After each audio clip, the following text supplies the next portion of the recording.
You're listening to the Unpenned Show with Paul and Andy, broadcasting live around the world. We believe freedom is free. It is enslavement that you're paying for. If you ain't mad by now, you're not paying attention. So here we go again then, Tuesday the 22nd of January 2013. Hello, my man. Good evening, Paul. Right, okay, let's not mess about too much with the intros. We've got plenty of time to do the news, and there's an awful lot of news to cover. There is. And we never do we? No, we never get it all. We never get round to any of it, really. We just start chatting. Anyway, what I want to do, I want to change the format a little bit, because asking the guests to wait is... Why should we ask the guests to wait? Who are we to ask them to? Exactly. So, for you, those of you who are listening, not live but on YouTube, thank you for joining us.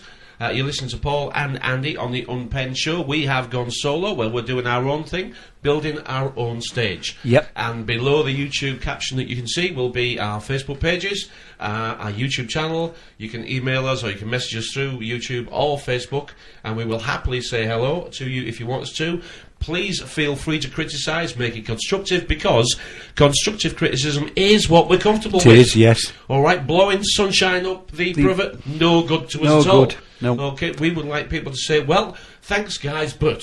Yes. And then the but is what we're interested in. It is. It is. I sound like I'm in a telephone box. Do I sound like I'm in a telephone box to you?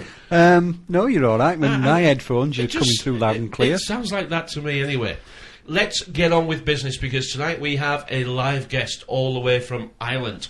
I'm saying all the way, but Skype, it actually reduces the distance to almost being sat with us, isn't it? It is. So who have we got? Who have we got, please? This evening we have got a gentleman called Thomas Sheridan. He was born in Dublin. He is an artist, a musician and an author. His current books that you can get through Amazon or other outlets are Puzzling People, The Labyrinth of the Psychopath, which I've read, Defeated Demons, which was the follow-up book, and the next one is Anvil of the Psyche. And we can find out lots more about him on ThomasSheridanArts.com. Let's see if he's home. I'm sure he is. We spoke a little earlier, and I think he's actually listened to us live, as many people currently are. So let's get on with it and say a very, very good evening to Mr. Thomas Sheridan. Hello, Thomas. Hi, Paul. Hi, Andy. Good evening, Thomas. Well, thank you for joining us from a cold and horrible January evening in North Yorkshire, and I suspect you guys are getting the same treatment over in Ireland. Yeah, it's exactly the same. Here we are, 2013 then, all alive and kicking, and more of the same is on the cards. The 21st of December, the hype and all the disappointment that I think a lot of people felt, because I truly believe there are many people who were looking forward to something terrible happening. And I'm not sure that's a good thing at all. So, Thomas, we spoke in June of last year. So tell us a little bit about how things have come along for you. A new book, Anvil of the Psyche, which I'm going to order tomorrow. Tell us a little bit about what you've been up to and how your picture has become more high definition. Well, it was just, I think I only had Puzzling People out when I last spoke to you. And then suddenly it just steamrolled and got really big for me very, very quickly. I was getting a lot of attention, and I was doing a lot of very good speaking dates and stuff like that. And, and I didn't think that anyone would be really listening. And yeah, it did. It happened, and I suddenly was the name on the scene. So yeah, I can't complain about that at all. It's been very intense, very quick, and mostly 90% fun. Good stuff. Now, the Labyrinth of the Psychopath was absolutely... I mean, it's not often I read a book in 4 days. Mm-hmm. And it's not because I was determined to... It's because it was easy to read. Yeah. And Defeated Demons, very much the same. Easy to read, next step forward. I've apologised to Thomas earlier this evening for actually loaning out his books more than any other books I have. Because I'm actually going to say, look, he's got 3 good books out.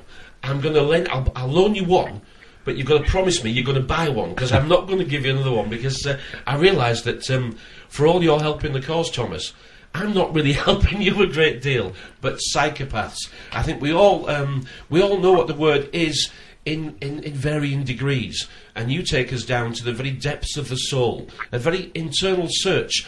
of is it me, was it me, do I think like that? And everybody has the ability to think like that, but most of us have inside the knowing that that's not the way to act. So the good and evil that exists in all of us, the evil's always there, but you have to keep it away. What is it that doesn't happen in good? In good people, they can keep the evil at bay. They can hold back the psychopathic tendencies. But that's not everybody, is it? Well, the Native Americans have a belief that there's two beings inside a human being. One is a lamb and one is a tiger, and which one you feed is it will dominate you. Well, the psychopaths don't have a lamb at all. They just don't. We all do things that we're ashamed of. We all behave badly in our lives. We've all done things we wish we didn't do. And we've all, none of us are saints. And anyone who tells you they are a saint, they're usually a psychopath anyway. But the ones, we have the capacity for, we feel bad about it. Things that we've done in our lives, we'd say, I shouldn't have done that. That was really bad. But we also look back on those things and we find that they were mostly driven by acts of things like stupidity, immaturity, peer pressure, selfishness. Very different than a psychopath. A psychopath, first of all, has no remorse. Absolutely zero remorse for what they've done. Secondly, the things that they've done, they've never been impulsive. They've actually planned them. They're actually sat down and they planned them to the nth degree. And it was just business with them to destroy people, destroy lives, destroy companies, destroy countries, and just get in there, do it. And it was never, ever, a moral question. It was just, it wanted something. It devised a sneaky and clandestine means of doing it, and then it undertook it without any kind of empathy or compassion for the victims, and wouldn't even understand or even wouldn't even know why people would even care. It's selfishness taken to a level that's hard to even comprehend. But they hide it all behind a mask of sanity, and then you don't know what they're like until they reveal themselves through their behaviors. I saw a very good film there the other day, and it showed like a woman. There was a famous video there of a woman throwing a cat into a wheelie bin. Well, that would be the kind of thing that would appear out of the blue. And you say, what the hell was that? And then that person would say to you, I was just throwing the cat away. And you'd say, but, it was an animal, it's a living creature. Oh, really? It's little things like that that will make you realize what you're dealing with, I remember that news story. I do remember it, yeah. I know in other interviews you have really decoded the psychopath, and it's quite scary. Even I'm listening to you now and thinking, like, it does unnerve you, doesn't it? It does, yeah. Yeah, well, just imagine being so cold, not cold, but just imagine. Now, very few of them are actually violent, but most of them would be emotionally and psychologically violent.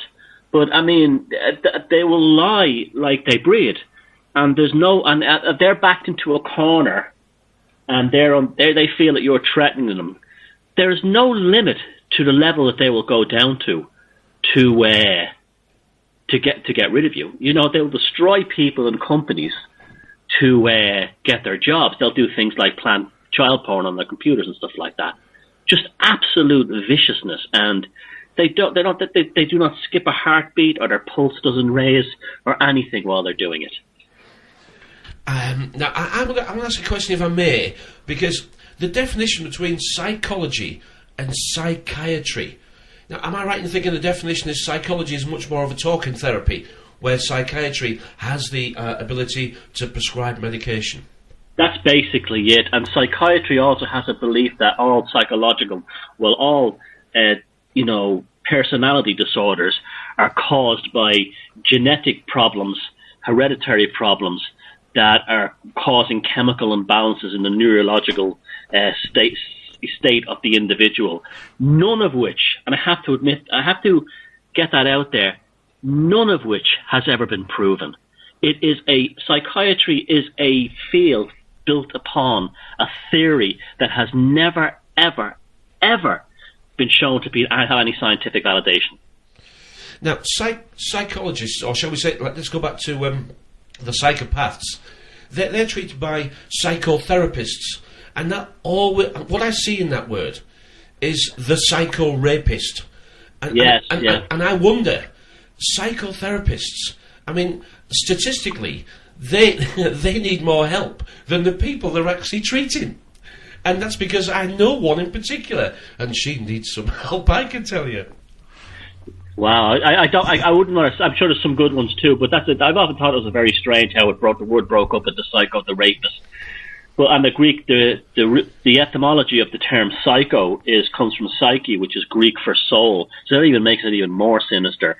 Therapy doesn't work with psychopaths; it makes them worse. They only learn how to manipulate people more effectively. Therapy has actually been shown to make psychopaths worse. Just think about that. Well, that's it's incredible. Yeah, that. Even the word therapy makes me think of the rapery. Yeah. I mean, the words are something that I absolutely adore taking to pieces. And it is my own personal study, and my pal Andy has helped me.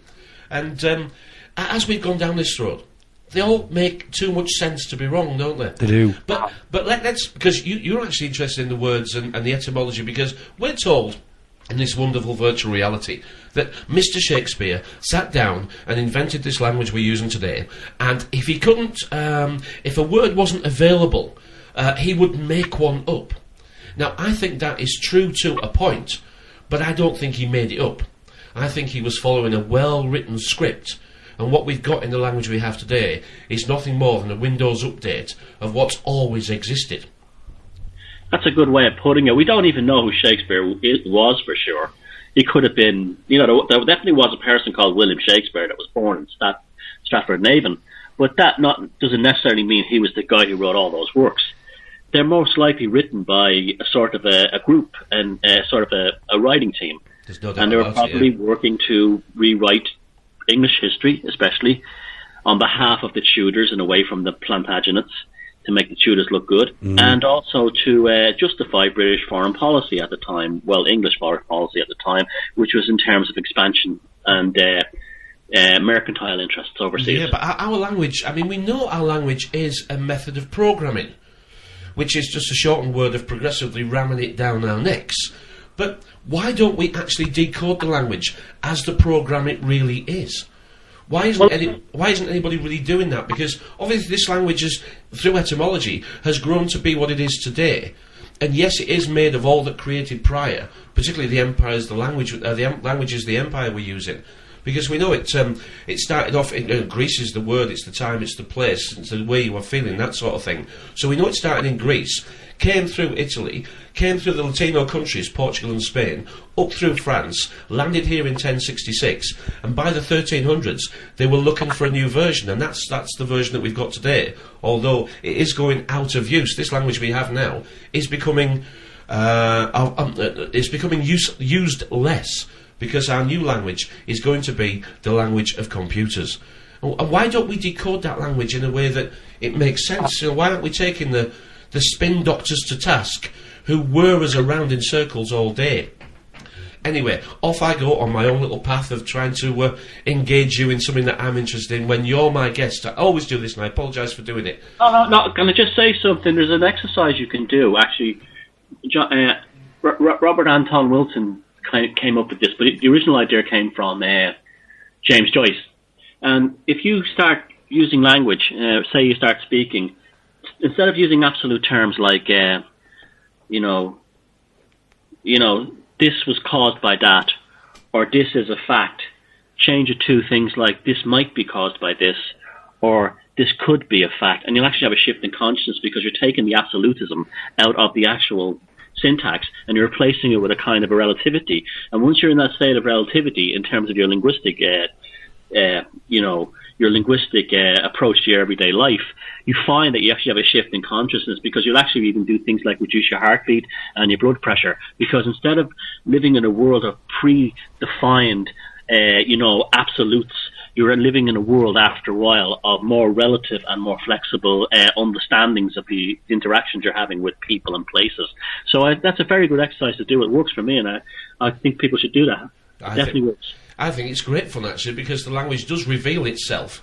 Just like opening the door, the first thing you see is the reveal. It does reveal itself to us if you actually leave all lines of communication open. And you realise how programmed you are. I know. You realise how programmed you are when you start removing absolute statements from your language. Well, thank you for putting that in language that I can repeat elsewhere, because we certainly are. There's no doubt about it. And I have I've got a few gripes that I'm going to share with you over our time together. But I actually asked you to join us to help get your work out there, because I think it's very, very valuable, especially for people who wouldn't normally be interested in psychology and all matters connected to what we are, which is our light, our illumination, the very soul, our system that we are. Because everything is a smaller or bigger version of everything else. And we are our own solar system, in my opinion. We're our own lights, and we can illuminate our own path. And that's for people who talk about the Illuminati. I think anybody can be a member of the Illuminati, because they are nothing more than those that can see the light. And I think you and I could be termed as a member of the Illuminati. It's just the ability to see where you're going, I think. Well, that's what the Illuminati originally was. That's what they came out of the Gnostics. And they were almost, I consider, a mystical group that existed in mainly Italy and Spain, that had this amazing ability to be illuminated in terms of their knowledge and their understandings. People have to start educating themselves a bit about this subject a bit better. The Bavarian Illuminati is not the Illuminati the original Illuminati. The Bavarian Illuminati just picked that name because they wanted to give themselves a kind of legitimacy, because they were a political organization, basically Republican. And they gave themselves that name because at that time in Europe, the term Illuminati carried with it a kind of a mysticism. If you said about somebody, you're a member of the Illuminati, you said that was a well-read, educated, erudite, cultured person. You understand? The Bavarian Illuminati stole the term. So you're absolutely right in that. The Illuminati is not an evil or bad thing. It was the Bavarian Illuminati. The two people have to learn to separate the two. They're completely different.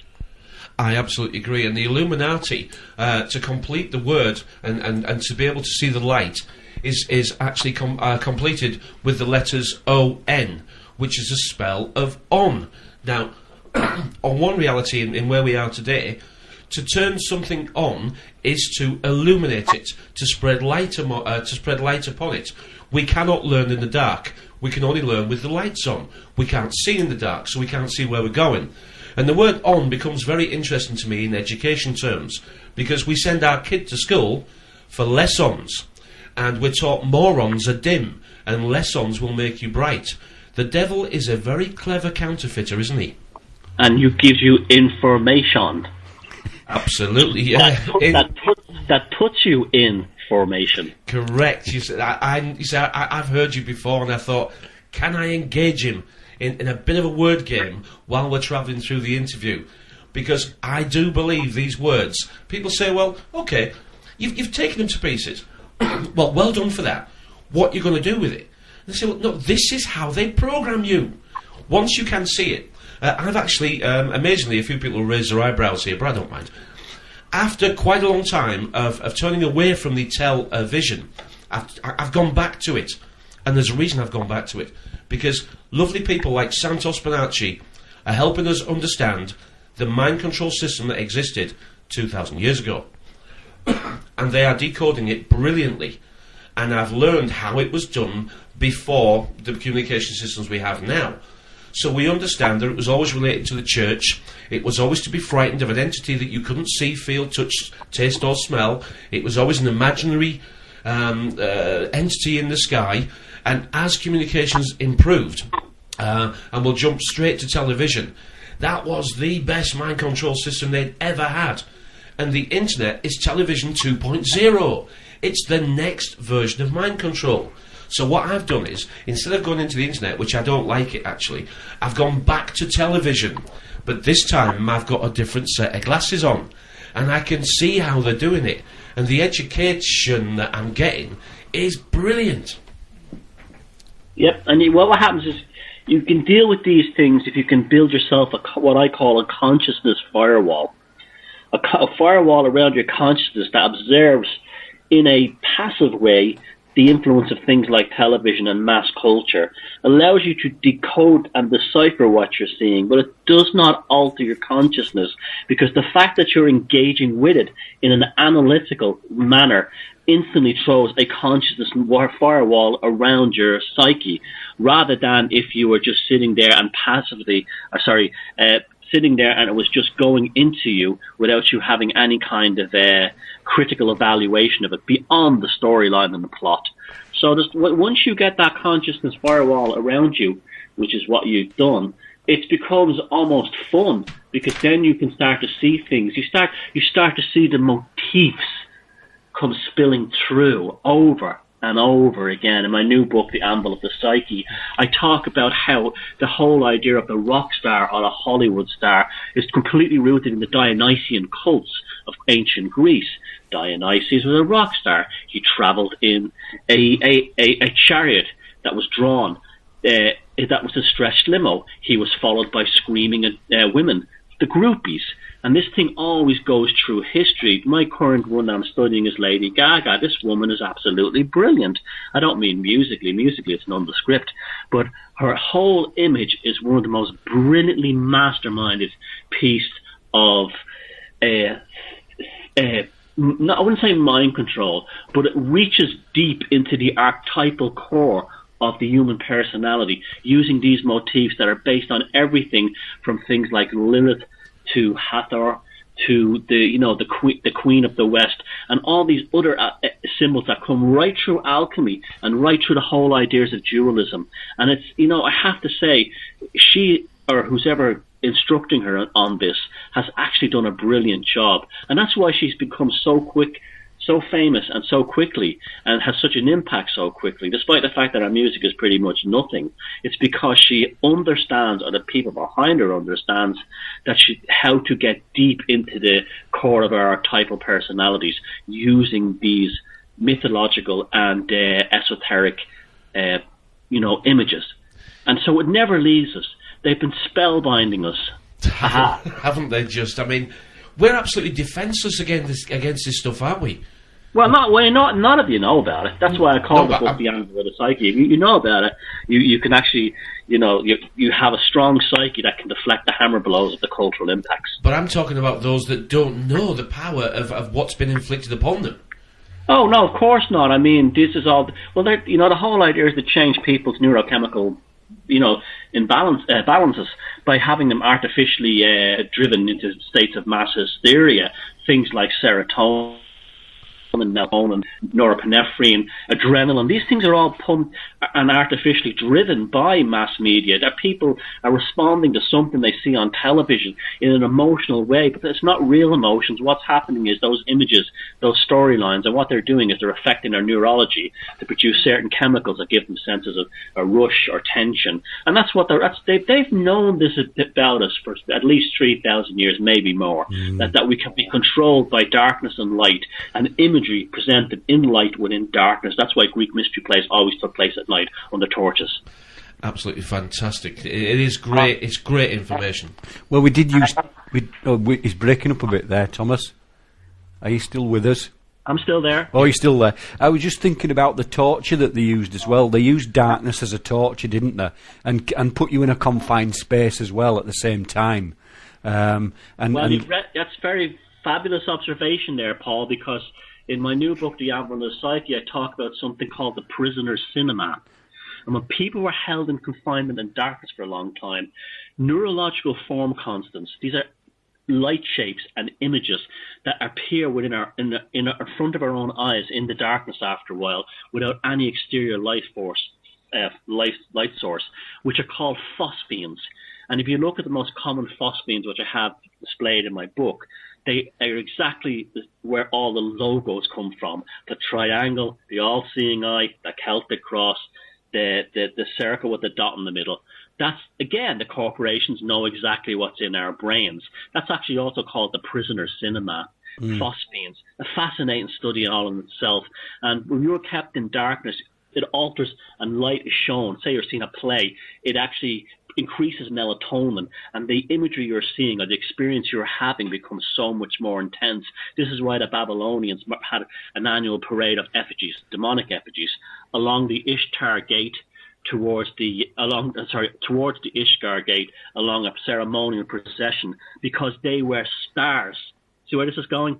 They were stars who were brought down to earth, and this is the art. And what do we have today? The parade of stars along the red carpet at the Oscars. Yeah, our controllers have been visiting the same watering hole for thousands of years. Yeah, just regurgitating it out there, and the synchronicity in it. And I know there's a lot of people on the internet at the moment talking about synchronicity, and it is just it's reinventing the wheel, isn't it? And that's a good word, is the word wheel.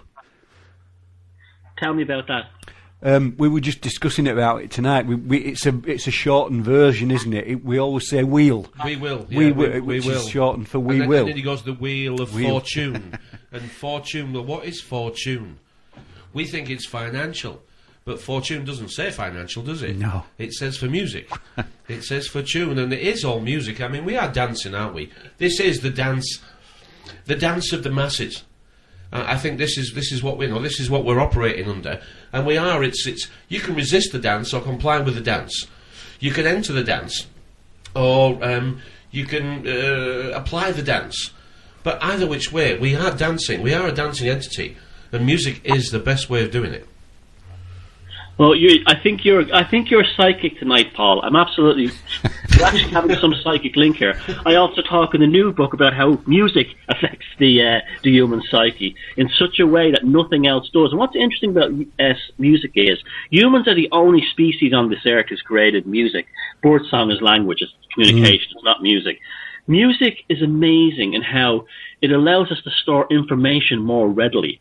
For instance, you'll remember the lyrics of a song quicker than you would remember a poem. So if you wanted to learn, if you're reading written information, it's very difficult to retain the pages of a book. But if it's put in song format, similar to how the Quran is read, it's much more easy to remember. So the music allows information to penetrate deep into our psyche very, very easily, to a point where memorization of that the information is much more easily retained. So that's why we remember song lyrics all our lives. And this is also why we have political jingles, like that Obama, Obama. And what was Obama attempting to do in 2008? Cause change. Now, what does change mean? Change is an actual ritual magical term, which is the function of all magical practice to cause change in the material world. Well, everything we do is change, isn't it? I mean, we have the word change in our language, or at least at this level of reality. Our first thoughts is that we hand over our time in the form of a bank note. We hand over our time in this banknote, and we change this banknote from paper to metal. But everything, if we drink our cup of tea, we change it from its former to what we make it into. If we light the fire, if we drive the car, everything we're doing is changing everything all the time. And we're told we don't like change, yet everything we do, from breathing in to breathing out, is changing reality as we go. But we aren't creators of reality. Creation is a word that, an artist like yourself, you do have the power of creation. You can create something that didn't exist before, and people will give it value. And it's your artistry that creates that value. But most people who look at whatever it is that you create will speak to you about what it is they see, and the spell is turned from creation to reaction. But it's the same spell, reversed. Well, that's the basic definition of magic. To take something in the non-material world and bring it into the material world. We're all magicians. You create this radio show. It was an idea you had at one point in your mind, and you brought it to reality. It's just like when a carpenter has an idea to build a table, he might sketch it out on a piece of paper. That's his wand. Pencil is his wand, and then he builds the table based upon the idea in his head, which became a symbol, went through the agency and the ritual, which was the actual planning and the drawing, and then brought something that didn't exist in from the the world into the material world. Every aspect of our lives is constantly magical. And if people were told that, they would enjoy their lives in such a much better way, and they would make better decisions in their own personal life. See, that would be the ultimate thing. If you realize that your actual thoughts and words have phenomenal consequences that spool out into reality and create new tangents of experience and situations, we would be very, very careful of what we say, think, and do, because that would allow us to have a much more enjoyable life experience. And it's loaded into the language with the word I, Magi, Nation. I Magi, Nation, yeah. I create my own world. Yep, that's exactly it. But we can all do it. And you see, this is why you have people like Aleister Crowley, and you had this whole idea of magic being this kind of thing you have to spend, decades studying. You have to have an apprenticeship. And they've kept that going with Harry Potter. You have to go to Hogwarts to learn magic. No, we all have this ability, and we do it all the time. It's just that it's never given to us in that language. If we were told that, that that's what it is, and that we all do it, and we can process our lives in the 5 stages of ritual magic, everything we do, we would find that we'd have a very, very good life, that would be much less stressful and more productive, and we wouldn't waste our time on things we don't need to waste our time on. So we have to take responsibility for our engagement in this reality. Yeah, it's a virtual universe. Yes, we're having a subjective 5-sense experience of the whole thing, objectively and subjectively, feedback system. But at the same time, we have a responsibility to this machine and the other machines around us, which are to be very cautious, to be very aware of what we're creating, and to not waste our energy. And this is one of the things with the psychopath. The psychopath is the ultimate waster of other people's energies. Whether it be they marry one, they have work for one, they're with them in a job, they have to run for a president. You look at our country leader, you look at the psychopathic leaders, the wastage, like Joseph Stalin. He wasted the lives of millions and millions of people in the Soviet Union. He wasted the potential of the Bolshevik Revolution. He wasted the potential of World War II. He killed all his generals on the eve of World War II before Hitler attacked. So that meant the war was prolonged. He was a typical psychopath who got into power. He was a waster of other people's energies. And that's what we have to do. And if we don't give our energy away, and I'm talking about words and even our sexual energy, everything like that, save it for the ones who deserve it, you will find that your life will start being a lot easier, and really good things will start happening for you, because the universe will acknowledge back that you have a responsible participation in creation, and as a result, it rewards you by making the subatomic particles that spool out from you more loose, less and more flexible, less rigid, and you will find that you're more likely to achieve, and easily will achieve, your goals in life. Yeah, I understand what you're saying there. So we had a similar conversation before we came on air, and we were talking about cells. We're made up of cells, aren't we? And the way they twist it all round, that these Al Qaeda, the terrorist cells, and it just all links in. And I wrote down the word magic as you were speaking before you said magic. And it's the magic that they use to trick us all, isn't it? And they do trick us, by God, they do. They trick us with majesty and magistrate. And this is the magical administrators. And we know all magicians wear cloaks, don't they? They always wear superhero capes. The lords, the peers, royalty, judges, priests, vicars, whatever, they all wear capes. And it's the ability of the cape that they exploit. But yes, and every judge has a gavel. And what's a gavel? His wand. It is. It is. His word is the law when he hits that gavel. But what I was finishing was with the ability of the cape exists in our language, and we use the word capability. But the E is removed, but we still speak as if it's in there. Capability. Because the ability of the cape is what they exploit, but they cap our ability. We say capability, but our ability to graduate from this school that we live in, because this is a school, our ability to graduate is being denied. Oh yes, very much so. I've been reading a lot about the Cathars lately, and they were an amazing religious sect. The ultimate heresy. They almost became the main religion of Europe at one point. We'd have a different world if they didn't. But they challenged the Catholic Church in that similar way, where they questioned everything given to them. For instance, although the only religious text they followed was the New Testament, but they did not believe that Jesus was a god. They felt that he, or anything like that, he was just a great teacher that came down to reform, the current sort of monotheistic world view. And these guys were, they were ones, when the Inquisition was interrogating them, they would ask them, why don't you worship the cross of Christ? And they'd say, would you worship the gallows that your father was hanged on? And you see, they knew right there and then that the Catholic Church was using a death spell in the shape. They weren't celebrating the life of Jesus, the work of Jesus.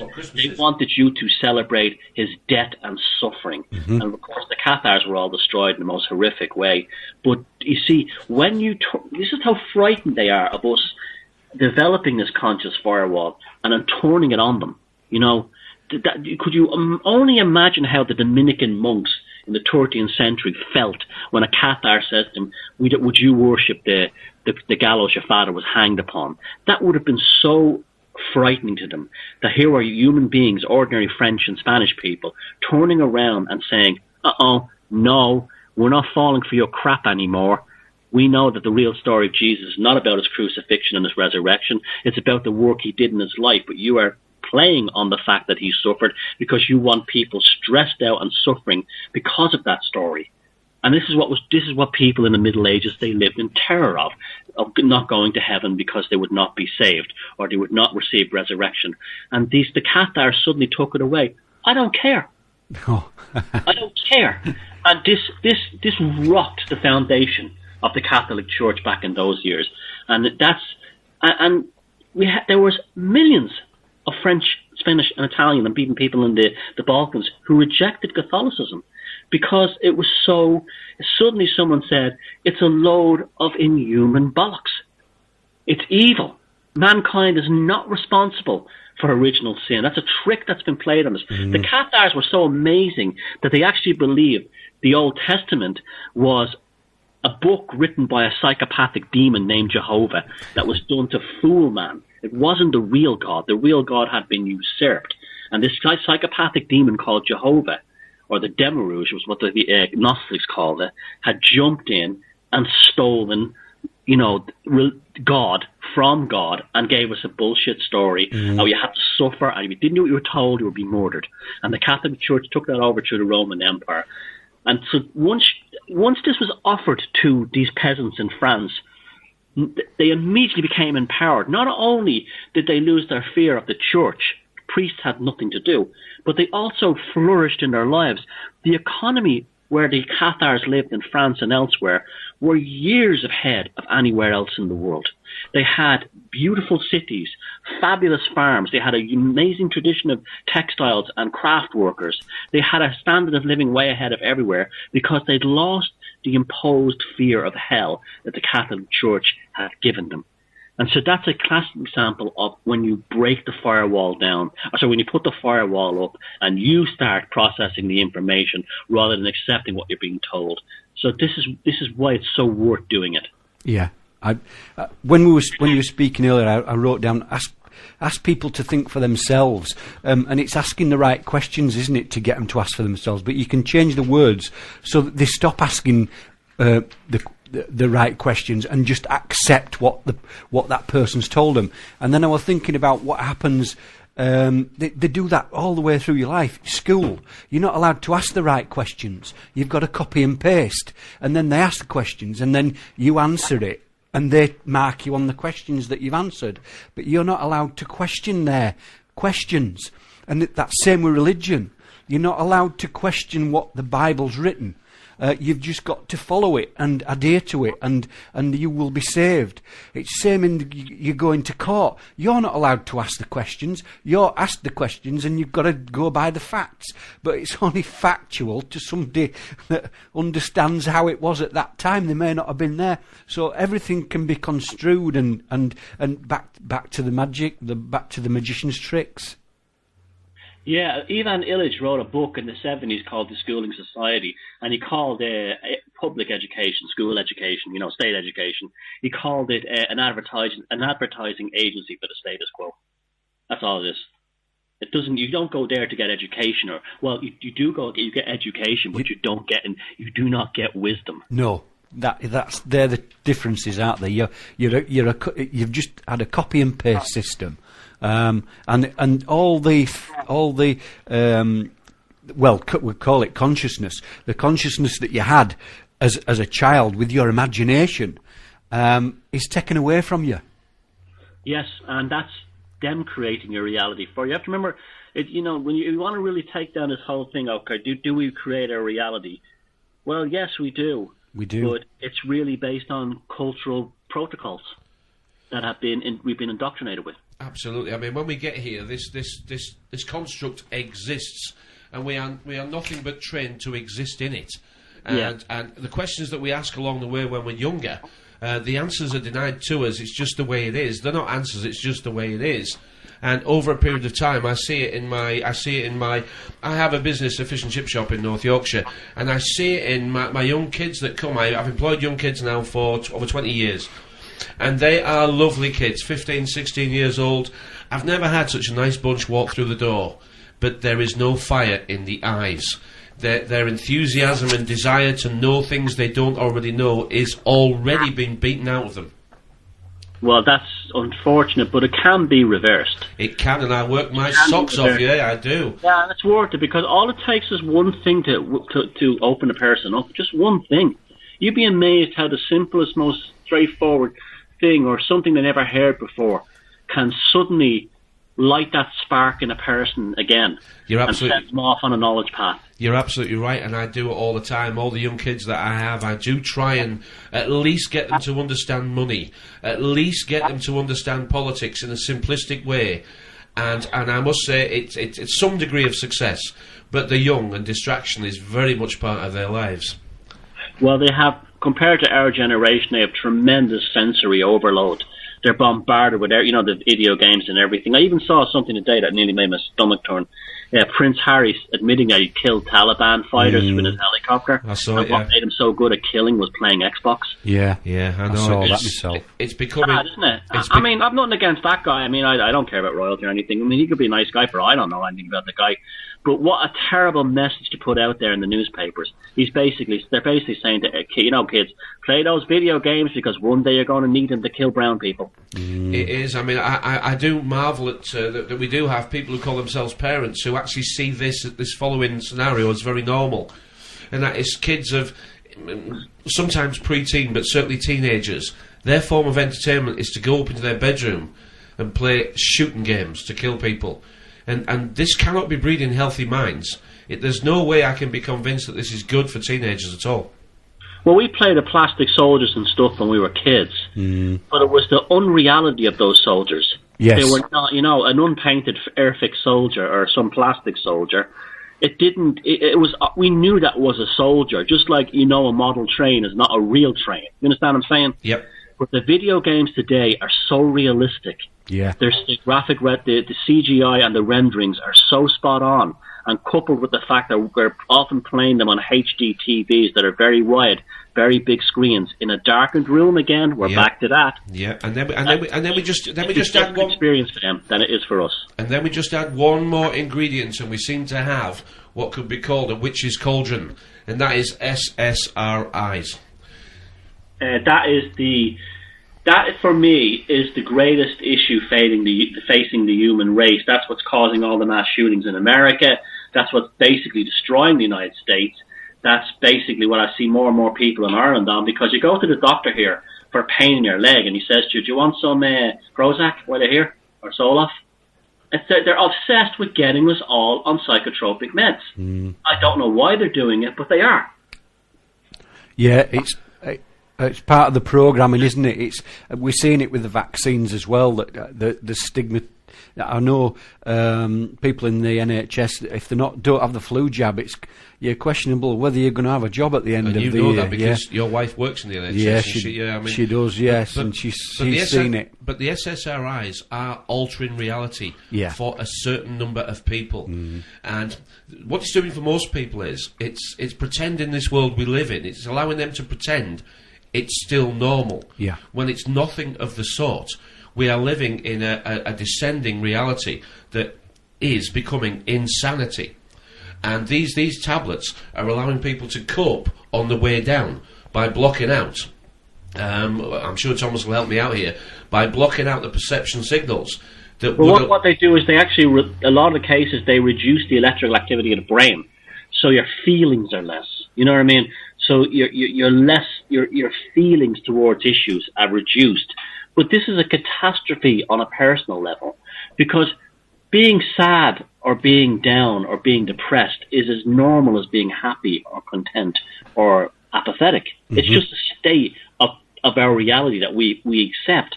And so many great works of art come from people going through a bad time. How many great songs, great paintings, great movies, that kind of have been made about that kind of great poets and artists could come from sad times and sad things, and that's being lost to us, because instead of like someone expressing their emotional pain through writing a poem or painting a painting or writing a song, they'll just go, grab the Ritalin or whatever. It's really bad. You're absolutely right. I remember the lowest time in my life, and I'm not going to go into any more detail because not everything's for sharing, but the lowest point in my life, I remember I was having a drink, maybe a few too many, and I was writing poetry. And I have never written poetry before or after that time. That's because you had unleashed the muse, as Karen Sawyer calls it, down in Bath. You had unleashed the agent, the shaman beside you, the other part of you. You've got almost like a spirit guide, but it's also you as well. It exists in a part of your consciousness. And that was there saying to you, you have to get this through your system. That was your medication. The poetry was the medication. You understand? And what I really fear for the culture of the, well, we've gone to shit anyway. I don't know, I'm sorry, I don't know the course of the station. But we've gone to crap.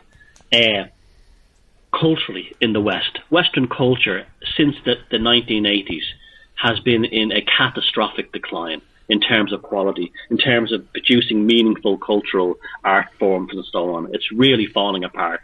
And a lot of that has to do with the fact that people are no longer processing their emotions through cultural or creativity or artistic outlets, and as a result we're producing no meaningful art anymore. I can see that myself. I mean, if we go back to the two books that I think should be mandatory for everybody to read, and I'm sure you know the two books I'm talking about, the actual drug that was given for people who couldn't cope with what was going on was called Soma, and this is 1932. They'd figured out that we're going to have to drug these people into submission. Yes. Another film that people should watch is Generation RX by Kevin Miller. It's a fabulous film, and he's got a second one coming out soon. And it really shows how they're basically attacking the kids with drugs. They're literally fighting. They're shooting drugs at children, mind-altering drugs at children, as if they were bullets. I know they are. I know. I'm aware that the last statistic that I can remember is for 2010, and this is for 9 and 10-year-olds here in England, and that is that almost, it's not 25, but it's just below about 22% of 9 to 10-year-olds are now in special educational needs. Now, that is a cover story for basically psychiatric evaluation.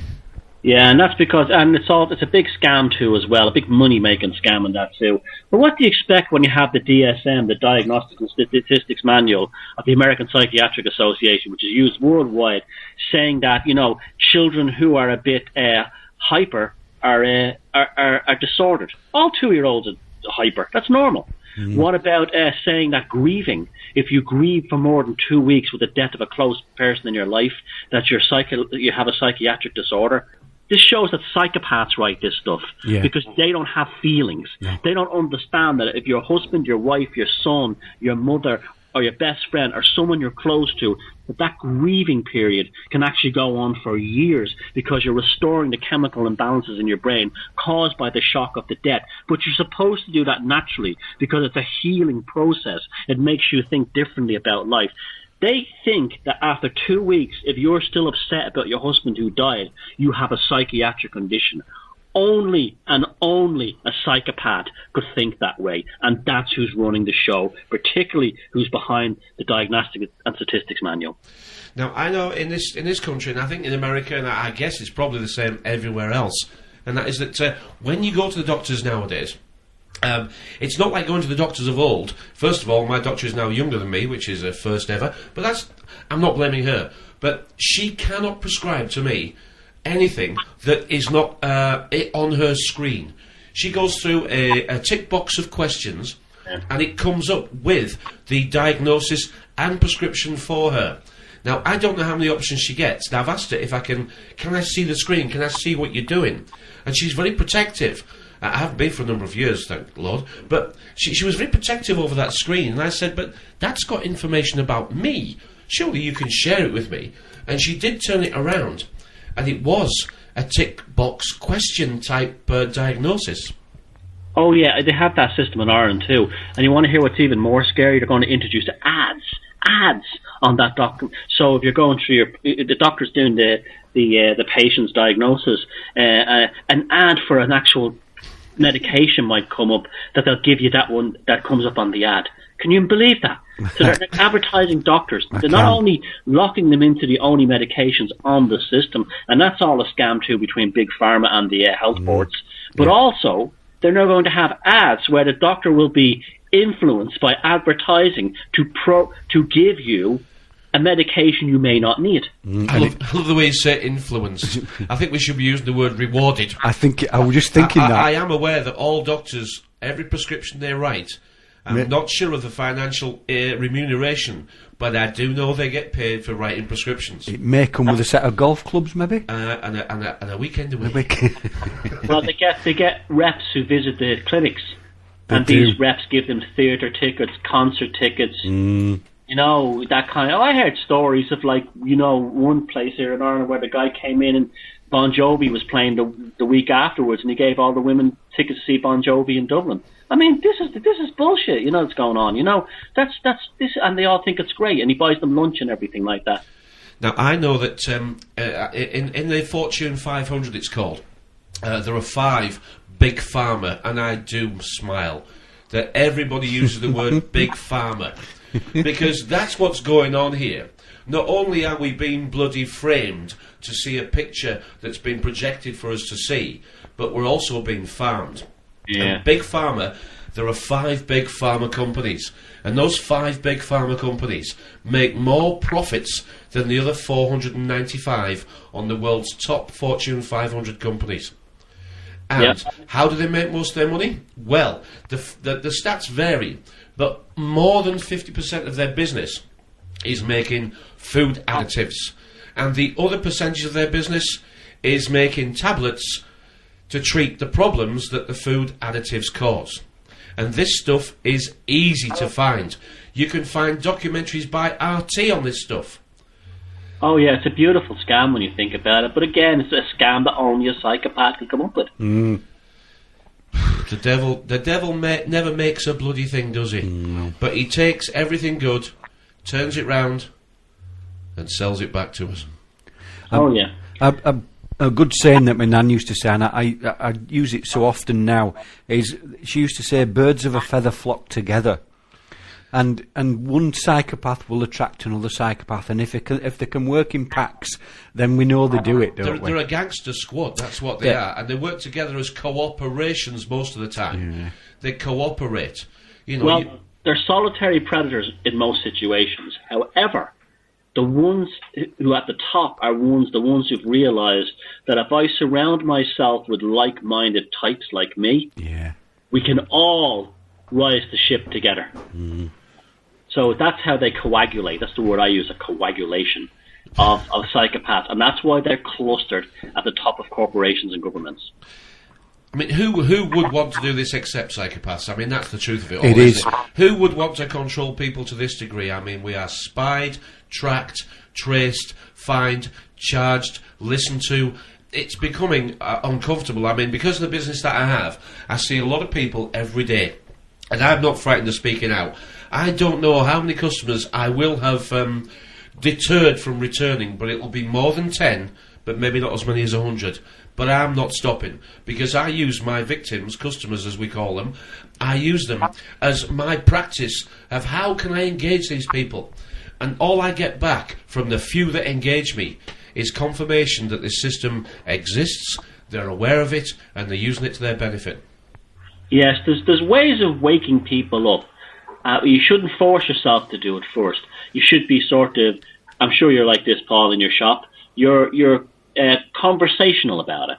You know, there'd be something in the news, and then you'd say, well, you know... Oh, very much, yeah, very much. That opens people's up. What's the real problem is the Alex Jones mentality of screaming and shouting, you know, these sort of inflammatory memes and slogans that will put off nearly everybody except the nut jobs. You know, that kind of a thing. So that's what you have to bring it up. Like, for instance, you know, I'll be at the train station here, and somebody will mention something about the banking bailouts here, and then I'll say, you know, and they'd say, is this what our founding fathers fought for? And I would say something like, well, you know, our founding fathers, they actually didn't really leave the British Empire. They just changed the name on the door because we're still a crown corporation. And if you look at the things, we're on Dun and Bradstreet listing. The Republic of Ireland is an actual company. And they're saying but that's how you do it. You know, you do it like that. And they have a laugh at first. And they said, oh, it wouldn't surprise me. And that kind of a thing. It's easier here in Ireland now because we have been so messed over by the whole IMF thing. I mean, I can easily say to people here, anywhere, I can say something like, you know, my favourite one to use is, you know, being an Irish citizen these days is just a taxation animal on a livestock farm run by the IMF. And they'll go, you're absolutely right. So that's how you do it. You know, the kind of thing, a piece of irony, a little bit of humour, and you'll be amazed how many people agree with you. But unfortunately, it's not so bad now, but say about 2008, 2009, you had people who would be listening to something like the Alex Jones show, and then they would suddenly run out and they would blurt out something that they didn't really research, or they saw a YouTube video about it. It all happened to us all. I'm laughing. And then you regret it, you know. I know, I'm laughing because I'm going back to about 2006, 2007 now, and you're making me recall memories that are embarrassing because, yeah, you're absolutely right. Been there, seen that, done that. I do listen to Alex. I do realise Alex's presentation style is controversial. I am aware that Alex is... It does appear to me that he's performing a function. Now, whether he's working for himself and thinks he's doing a good thing, or whether there's more to it, doesn't actually matter to me. I'm not bothered. Alex is building his... I don't think he's working for the other side or anything like that. No, I don't really think so. He's doing it for himself, and that's okay. He's entitled to do his own business and everything. Yep, I think he's just a Texan, and I think that's what Texans are. I think they want the guns, the stakes, and they want to be the law because of that gun. And who am I to argue with that? So yeah. I have no problems with that. It doesn't translate well over here, though. No, we're very much domesticated. We're a long way away from understanding responsible gun ownership. I know that. Well, we haven't been allowed to have guns for a long, long time. We haven't. No, we've been disarmed for a long time. I mean, we're down to you can't have baseball bats, knives. They're now going to come into business premises and check for sharp knives and make sure you lock them away. And they really are making us into armless. I mean, they treat us like little children. We know they do, and the age that they see us at appears to be getting younger and younger and younger. You know, right down to candles on your birthday cake and things like that. You know, I see this as a school, but only on one reality, or as a hospital on another one. Because we live in wards and they operate upon us, and we are sick. And there is something actually I want to mention. If I don't do it now, I'll forget it. There is a Monty Python sketch from the 1970s, and I think it's possibly their most famous sketch. And everybody will now go, it'll be the dead parrot one, and it is the dead parrot one. Now, if you go to YouTube, it's there for you to see. Look at the first 2 seconds. The first 2 seconds, the camera is focused on a fish tank and a human caricature being dropped into it and sinking to the bottom without making any effort to save themselves. Then the sketch goes on to the dead parrot. Now, I think 40 years ago, the copy and paste that we now realise, I think the parrot sketch was the forerunner. We are parrots. We cannot think for ourselves. Independent thought is something that we don't really have the ability to do. So, we are parrots, and we are taught parrot fashion. And I remember that being spoke about in the 70s. It's parrot fashion. And what do pirates have on the shoulder? They have a parrot. And we're being kept sick as parrots. And John Cleese cannot wake this parrot up. He's been sold a dead parrot. And the guy behind the counter says, it's just sleeping. It's just stunned. And I think they're having the time of their life laughing at the sleeping masses. Well, that's a brilliant observation. I've never thought of it that way before, but well done.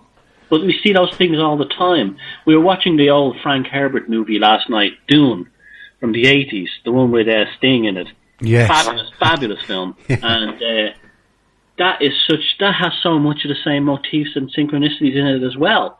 They're mining a spice, right? A spice that actually affects consciousness, right? On a planet that's completely desert, right? And it's always in storms, right? So it's a desert storm, desert right? Storms, yeah. And there's a war going on there to get a resource, right? And what is the name of the planet? Arrakis. It's incredible, isn't it? And this was when? 19... The book came out in the early 70s, and the film came out in about 85. 80s, yeah. Amazing, isn't it? It is. Arrakis Desert Storm. Yeah, there are so many. I mean, there are. I mean, we speak about it all the time, don't we? I mean, I'm watching sci-fi and horror movies now because that's where most of the stuff is loaded in. Absolutely, particularly the 60s. The late Hammer films in Britain in the 60s are full of that stuff. I know. But there's one called Demons of the Mind, which has to be seen. It's a fantastic movie, and it's all about the psychoanalytical control of an aristocrat who has an obsession in the family with killing, and he believes he's cursed by bad blood. And you watch this thing, and it's like, oh my God, they're talking about the Genome Project, they're talking about psychiatry, and at the main scene in the film, you see a single eyeball, and the guy talking about his phobias inside the giant eyeball. Amazing. And it's like, oh my God, it's just amazing. And you see, I often tell people, when you wake up, it can be tremendous fun because you can watch old films in whole new ways. Same thing with the psychopath stuff. When you know about psychopaths, you can watch an old movie and say, oh, he was a psychopath, like Alfie and Michael Caine. You would never think of him being a psychopath before. And you watch that film now, oh my God, he's a psychopath. Or, that kind of thing. I remember the Irish film The Commitments. The band, the saxophone, the older saxophone player Joey DeLipsy was shagging all the girls. Yes, he was. And telling unbelievable lies. Well, you watch that now and you go, oh my God, he was a psychopath. He was, yeah. Mama, we're all crazy now by Slade. Yeah, we're all crazy. Yeah, think about that, by Slade. That was Slade, 1970. Rod Stewart, we are sailing, and we are sailing. We are rowing our boat gently down the stream, and this is nothing but a dream that's been made for us to follow. Now, I want to follow on a little bit, if I may, because I want to get back onto the internet. And perhaps the way I can do that is by saying that a way that I want to try and describe is that there are a lot of people, and I don't call it the truth movement, because the truth has been moved around enough. So I call it the band of rebels, because rebels, not without a cause, but struggling to find too many. The causes are everywhere for us to find. Anyway, well, I never used the term the truth movement either, because when you think about it, it's kind of fascistic in a way. There's no absolute truth to anything, so no one has the right to say they can use it. The truth is only what you think it is at the time and can be changed by any incoming information. It's very flexible. Absolutely a flexible friend. But the internet, I want to describe the internet in a way, and I'd like to get your take on it. And that is that the rebel gang, the gangs with too many causes. What I'm seeing is, because I'm finding the internet is something that I'm not excited by. I don't need to use it. I find to be ready is to be ready. So I read a lot more than I actually watch, because to watch is to be second, to read is to at least... Anyway, blah, blah, blah. I find a lot of the Rebel Without Too Many Causes gang, it's almost like Stockholm Syndrome. They know that they're broke, because they haven't got any money, just like all slaves. They know that they're broken because they don't feel very powerful. And they rush back to the internet every day, and it's almost Stockholm Syndrome to see how bad my masters have made it for me today. But instead of being upset about it, we share this bad news because it can travel at the speed of light. And I think the internet is causing us to become inactive. Yeah, definitely. And that was going on before the internet, to be fair, with the news. The news would always happen at regular time, still does, during the day. And the idea of that was that they would actually medicate us. The news at 6 o'clock, the news at 9 o'clock, the idea of the news at 1 o'clock, the idea of that was that we'd get hypervigilant, and we'd have an adrenaline rush and hypertension watching all the horror stories on the news. But they'd always finish the news with a feel-good story. They did, you're a right. Nice story. And that would release dopamine in our brains. And then we'd forget about it. But then we'd start having cold turkey about 5 o'clock, 6 o'clock.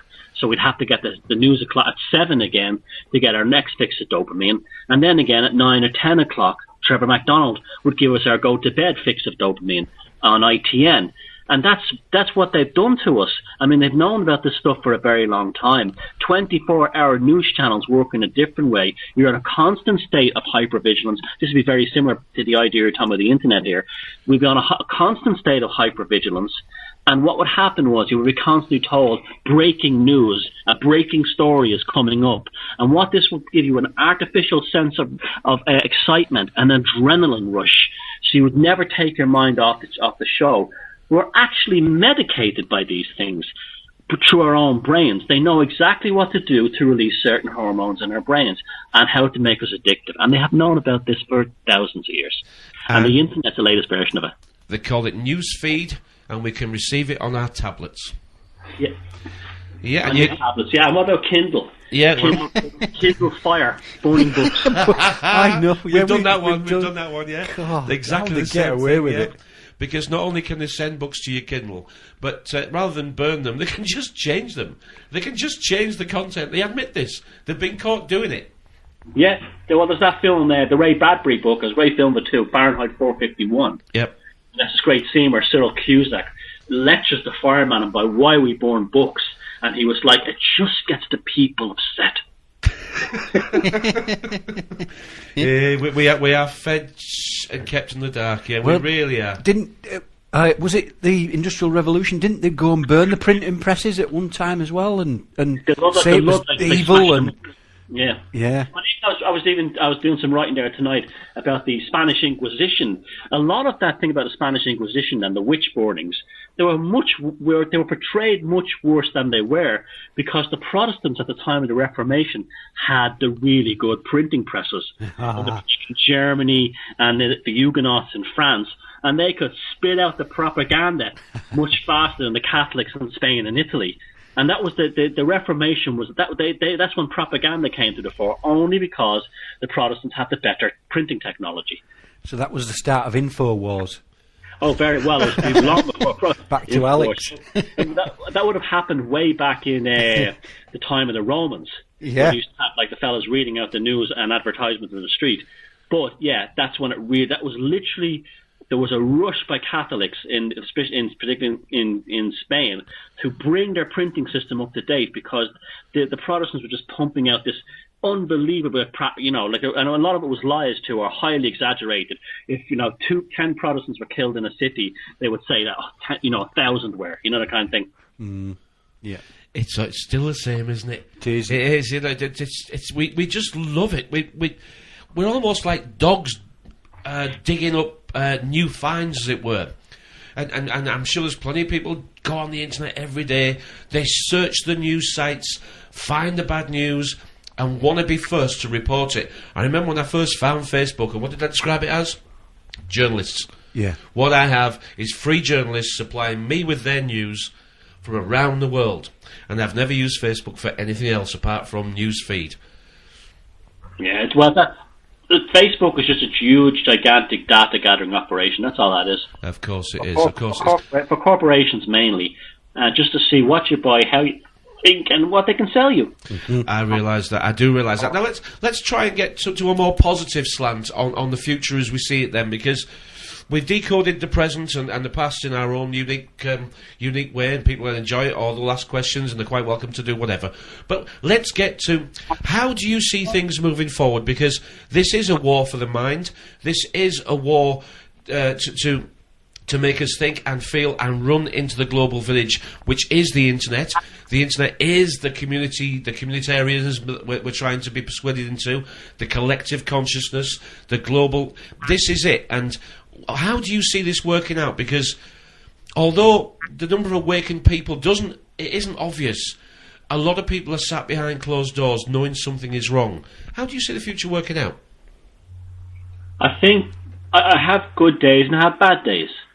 I try to stay positive, and then something will come along, like Kevin Durant's book called The Wisdom of Psychopaths, which gets the media and the big corporations all falling over because it tells you psychopaths are wonderful, that they've actually given us the great world we have.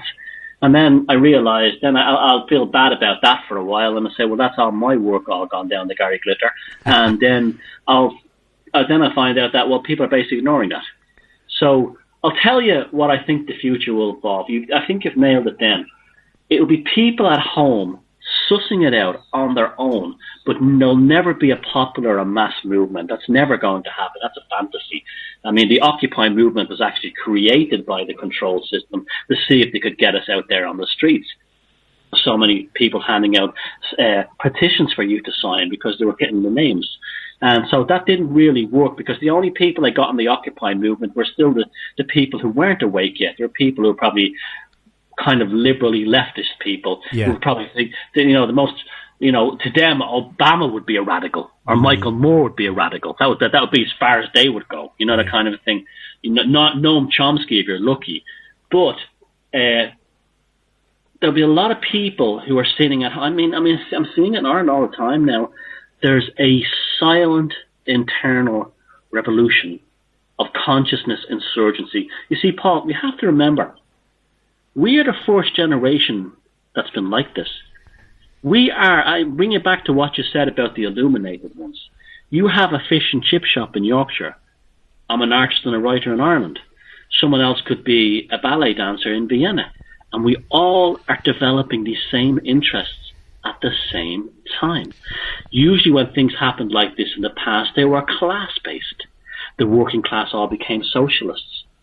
The rich all became Masons, or they all became members of at the time of the Enlightenment. They became enlightened groups. But it's never happened before where sort of a polyglot of humanity, all races, all religions, all age groups, all income brackets, are all sitting at home saying, we're being deceived here, being deceived. And we got to find, and they'll all go on their own individual knowledge path.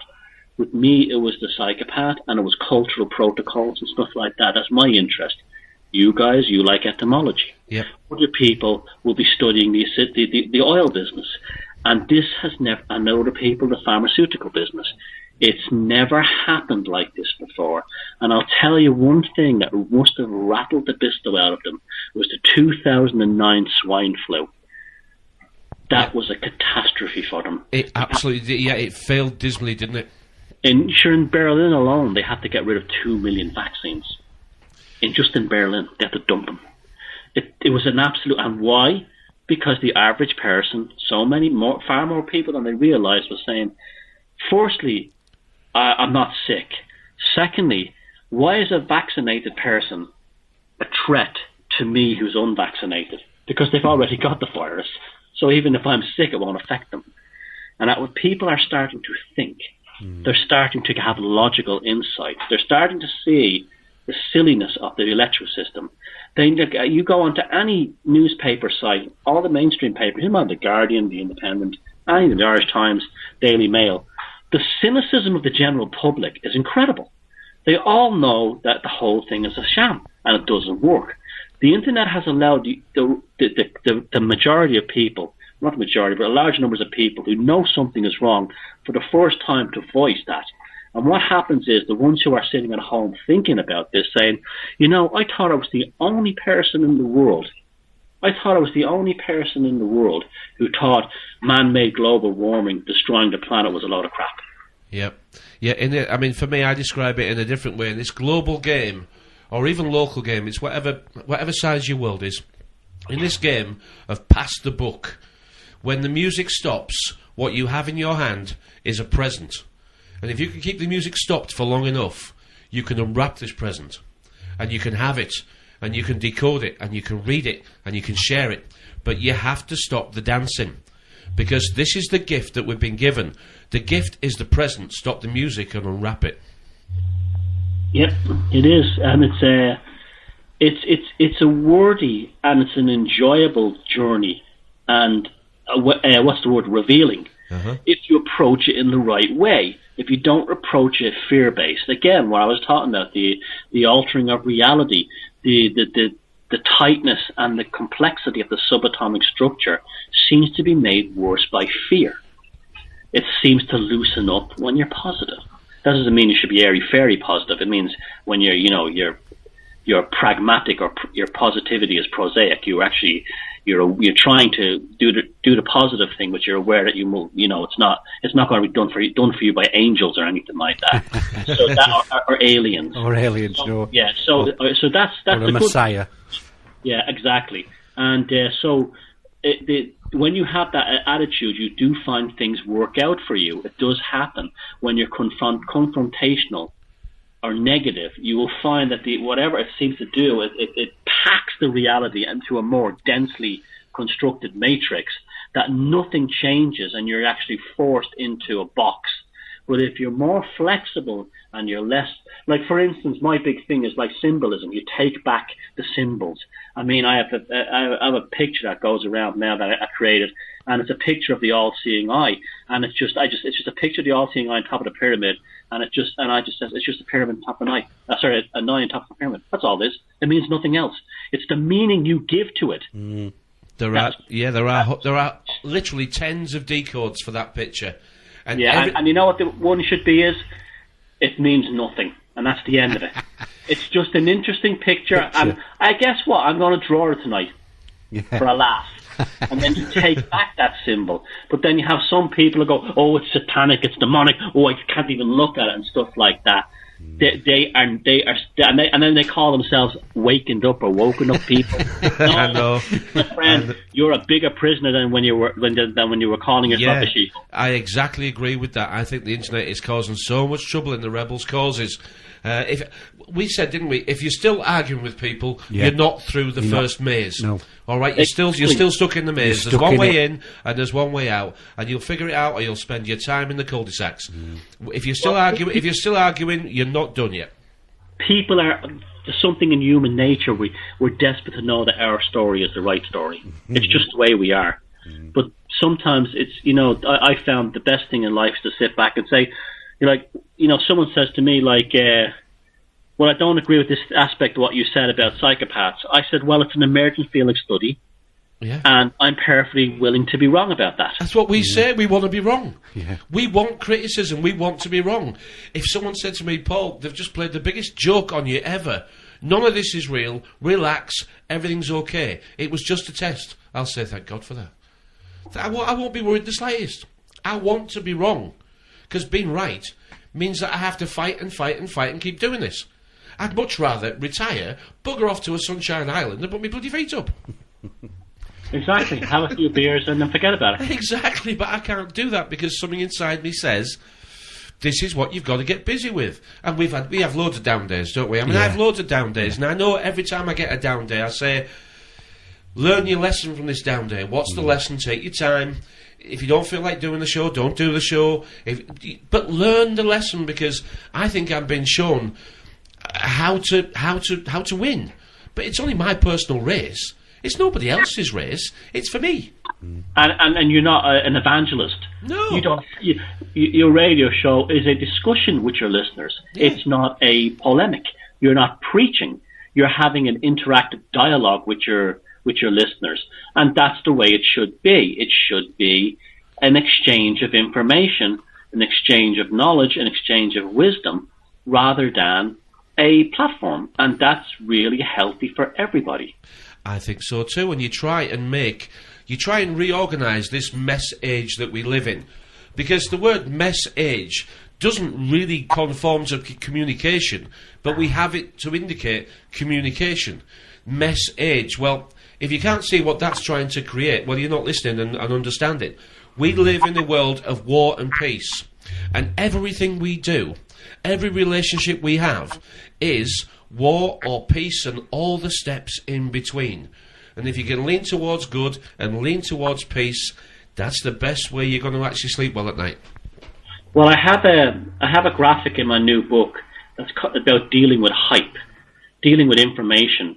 And you know the way we're constantly like giving this, like especially now in media, it's everything is, oh my God, it's like hype. It's very hard. If we were to exist like that in the jungle, we'd be eating my animals in an hour. People have to learn to engage with this, with sensationalism and hype, in a neutral, non-involved manner, by processing the information rather than becoming emotionally attached to it. Very important. I think a lot of bad health issues comes from that. So with the constantly flying between, a horrible news story, and then they're all excited about their football team winning. You understand? Yes. And that happens in the course of an hour. That does not happen in nature, and that is not healthy for the human mind or body. I absolutely agree with you. That's why I do keep away from if your football team, whatever, your rugby team wins, and you like them, and you say, "Oh, that's good. I'm glad they won." You don't act like it's something you brought meaning to your life. No, yeah, exactly. It's just a bit of fun. It's just a bit of entertainment. A bit of fun, yeah. Yeah, and if there's a horrible catastrophe in another part of the world, say, an oil refinery blows up in Africa and kills 1,000 people, and you say, well, that's terribly sad, but there's nothing I can do here sitting in England and Ireland about it, except maybe hope that the people, who are dead now are gone to a better place. But I can't do anything else. I'm not going to get upset about it. The focus should be on the world you live in, and you can count the world you live in by the number of people who love you. And I think, for me, that's how it is. I mean, freedom in this reality, it's a feeling, it's a knowing, it's a strength, and it's a comfortableness to be able to speak about things that other people find uncomfortable. And you just get along with it. I mean, a couple of years ago, I can clearly say that I wasn't sociable. I didn't want to get back into the Matrix. I didn't want to go out. I didn't want to go to dinner parties. But now I do.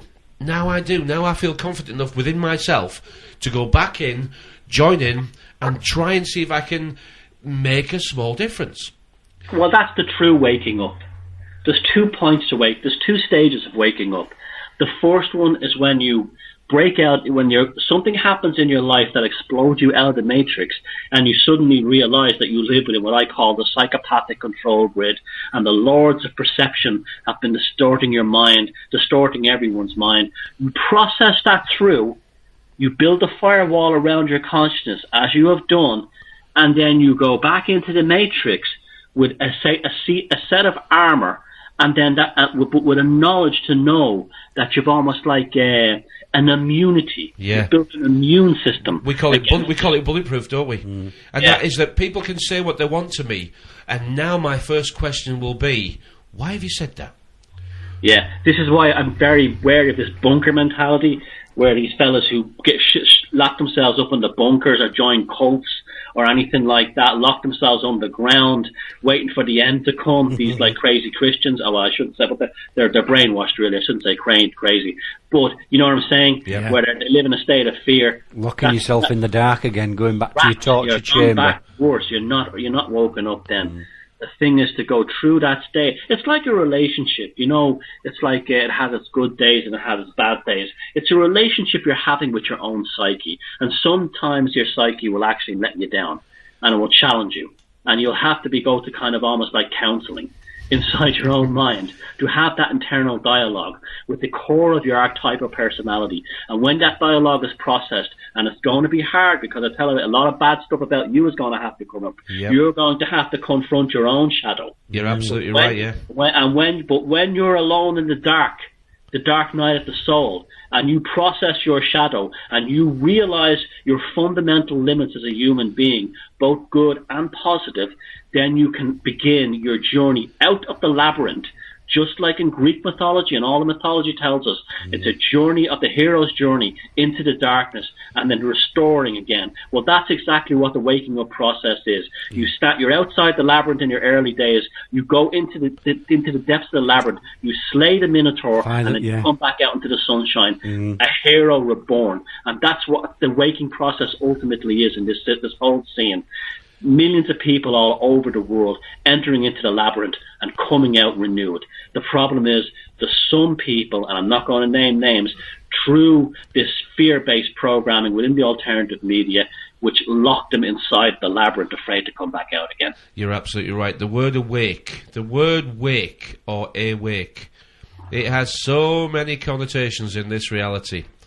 When we wake, it's the morning. When we go to the reception after a funeral, it's the morning. And when we wake, the first thing you have to do is lose all you thought was the truth. And the socialising event after a funeral is awake. That's exactly it there. It's all a morning. First of all, you've got to give up what it is that you held dear. You've got to look in that mirror, the daily mirror, and you've got to see that everything that's looking back at you is the other bloody way round.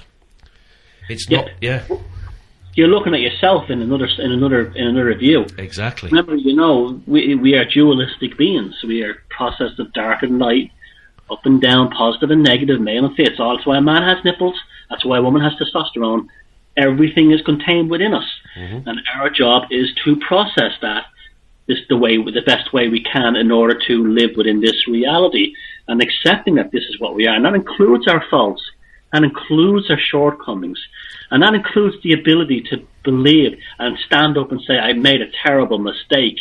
There's people have to sit there and say, this is the moment when you step out of the labyrinth and back towards the light again, is when you say, that stuff I believed last year, it was a load of crap. I can't believe I actually fell for that. Yeah. I can't believe I actually thought that Zeitgeist stuff was great. There you have it. How could I be so stupid? It was just a big, huge techno concentration camp. But the people who won't admit they made that mistake, who won't accept that, are the ones who are not coming out of the labyrinth. David Icke, there's a lot of good... so much of David Icke is great, okay? I have nothing against the guy. I think he's completely sincere. But, the whole thing of the lizards and the moon and all that stuff, that would hold people back if they thought that was just as valid as all the geopolitical stuff he brings up. That's just entertainment at the end. That's just speculation. Do not go home and start looking at videos of people and looking for slits in their eyes. It doesn't work like that. Your idea is to deal with the reality of the here and now, and that's another part of it. So I think most people who are into David Icke after a while do actually. I kind of feel that way about him. I think he's done some great work, but I have no time for that lizard stuff. That doesn't interest me. I think his Wembley appearance. I think I did watch a little bit, and I certainly saw the last bit of it, and it was almost his farewell swan song. I think that was. I think he was. That was the. I think that was people. The whole thing was portrayed as a big waking up thing, but I think that that was him putting the show to close. I think it was as well. Me too. I mean, the thing about the information as it comes to you, and I've said this before, and I still believe it. It feels like you're remembering it. It's not new. When the right information comes along, you say, and you lean towards it. The universe leans towards the truth. And you lean towards this new information, and it doesn't feel like you didn't know it. It feels like you are remembering it. And for me, remember is the opposite of dismember. Dismember is to take apart, and I think remember is to put back together. Well, what's happening is you're tapping into the same things your ancestors knew. You're tapping into the native wisdom, the indigenous wisdom, the wisdom that our ancestors had, the understanding of reality. You're tapping back into it. And remember, your ancestors' memories are carried within yourselves. It's in there. This is, and there's a collective unconscious of experiences. This is why young children often remember past lives. That when the parents check up on what this kid says, they find that there's an astonishing accuracy there. It's not because the kid has been reincarnated. It's because at that age, because they haven't been polluted yet by formal education, that they're able to tap into the collective unconscious a lot better, and are able to read, almost like a radio signal, someone else's life coming through their own, being processed through their own neural pathways. And that's what's happening when you say it feels like remembering. You're remembering of what it felt for our ancestors. And remember, there's no such thing as time, so our ancestors just exist in a different reality outside this. Back in the caves, or back anywhere else, even back in Saxon times or Celtic times or Roman, whatever. And you're getting a memory of something that they knew. It's almost like a cultural deja vu. Yeah. And that's what's happening. It's amazing what you've just... I'm sat here chuckling to myself, because as we've been talking, going right back to the beginning of when we started speaking, you mentioned the American Indians and saying the lamb and the tiger. Yeah. And then I wrote down, as we were talking, culture, and how the powers that be have changed and renamed things so that we speak it into reality. But Paul and I have talked about it amongst ourselves, about they get us to speak these things into reality, and all they've done is change the word ancestors to culture. And I'd wrote down the two words, the American Indians, lamb and the tiger, culture and ancestors, and I've put an arrow between them, and they've got us to stop thinking about our ancestors, and that's where the American Indians come in. They remember their ancestors, don't they? And they sit down and they tell stories to the children about their ancestors, and they tell them in stories that put them in likes of bears and tigers and eagles and things like that. And that's what we should go back to, that, as you're saying, go back to our ancestors, because they're the ones that we've come from. Very well spoken. I completely agree. That's also why you had in Celtic and Norse art, anthropomorphic, figures, animals and humans combined. You have the same idea that there was representations of the natural world could be what would be the word, symbolized, or yes. Depicted within us as an animal, so like as a bird or something like that. And we still do that. And here we go again. What does that bring us right back to? Paul and his parrot story. Yes. It's incredible. You see what's happening here? We're having all these synchronicities now, and you're anticipating many of the things that I've written in my new book. I've anticipated some of the things you're going to say here tonight. That's because our flexibility towards this, people are actually listening to magic being created on this program right now. Lovely. This is a unique experience. It's almost like our discussion here is very similar to a jazz improv, where they suddenly, all the musicians are so in tune, they'll suddenly change key at the same moment, or a school of fish, 1,000 fish will suddenly take a turn at the same set. This is what's happening to us in this conversation tonight, and I do hope the listeners are paying attention to it, because what's happening here is very special, and this is how all our lives could be all the time, because what we're doing is we're remembering how our ancestors, our indigenous ancestors, whether we're in a mud hut in Yorkshire or beside a dolmen in Ireland or wherever they were, would have conversations, and they weren't me talking to you and you talking back to me. They were flows of synchronistic, cohesive thoughts that wound themselves like threads together. And this is what the most beautiful thing about waking up is, because once you get past the fear, you live a life that's just like that. Wonderful stuff. I mean, I how can I match that? I'm going to have a little go at that. It won't be as good as yours.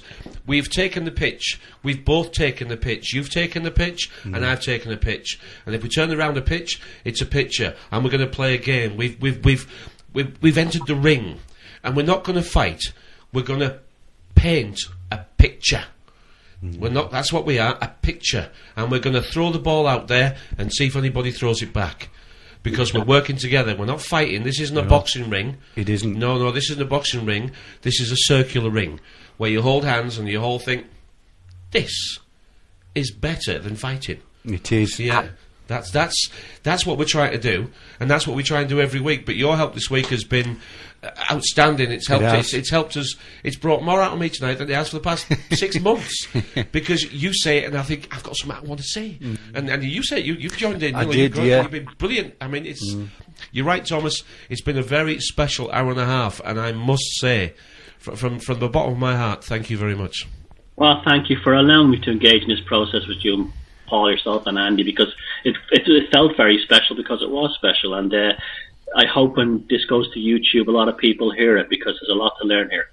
We shall do our very best to make sure the message gets spread far and wide, because the thing about this pitch, it's free, isn't it? It is. It's free because this is what we do it for. There's no fee. It's free. We've all put our time in. ThomasSheridanArts.com. Is there anything else we can add to how to find you and what you're up to in the future?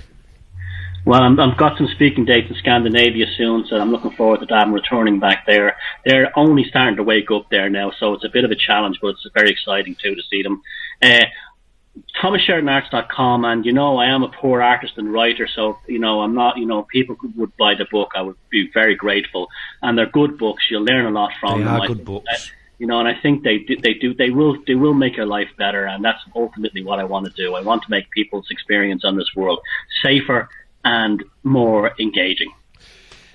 And I can vouch that you've done that for me. You've done that for Andy. We've got for our friend Stuart. Yeah. And there's a lady listening I know tonight called Joanne. And another lady listening that I know tonight. There's a personal friend, and she's called Hayley. And I know just those 5 people that I've mentioned, their lives have been changed because of your help. So, Mr. Sheridan, thank you very much, and good night. Well, thank you very much, sir, and my best to you, your crew and your listeners, and take care. Thank you, and good night. Thanks, Thomas. Bye-bye. That has to be one of the best hour and a half. Yes. The best 90 minutes. We've done a full 90 minutes. We have. And that's how long the game is. That's been lovely. I don't think there's much else we can add to such a really. wonderful hour and a half. No. We could spoil it with the news, but the news is all over. Ah, it is. It's all. Shall we play a tune, get a beer and come back? Yeah. Let's do that then.